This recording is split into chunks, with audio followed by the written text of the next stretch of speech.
Dr. Ghassan Abu Sita. My name is Dr. Ghassan Abu Sita. I am a plastic and reconstructive surgeon. I am a British Palestinian volunteer with Médecins Sans Frontières. This morning, upon the request of Al Ahli Hospital administration, I moved from Shifa Hospital to Al Ahli Hospital to help out with the treatment of some of the wounded, as the number of wounded had exceeded the number of beds in the hospital. We had been operating all day and had made the decision that in order to continue operating on these patients, I would stay behind and sleep at the hospital. In the evening, after we finished one of the surgeries, we heard a missile screech following by a huge explosion.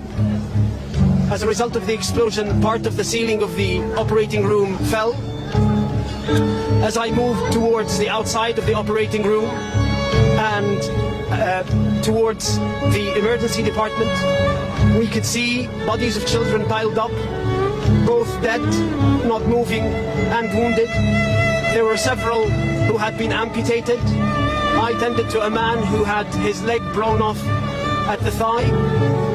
We then carried on trying to resuscitate the patients.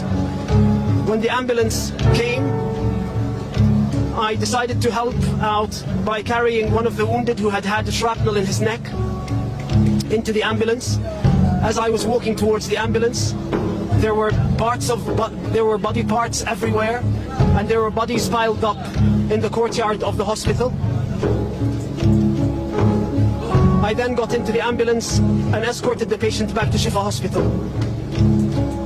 This morning, when I drove into the hospital, I noted how full the hospital courtyard was, with families who had sought refuge inside the hospital, thinking that it would be a safe haven.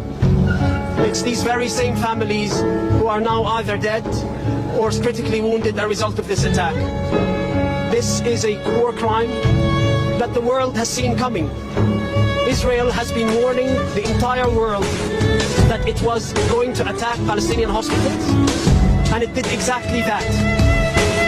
Every Western politician who has declared unconditional support for Israel's war effort on the Palestinian people has the blood of these children on their hands.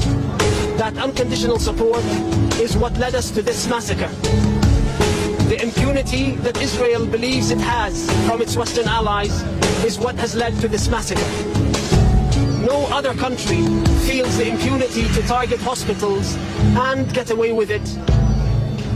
What happened today is a war crime, and if the Israelis get away with it again, then more war crimes will be committed and more hospitals will be targeted. أنا اسمي الدكتور غسان سليمان أبو ستة. أنا جراح تجميل وترميم من بريطانيا.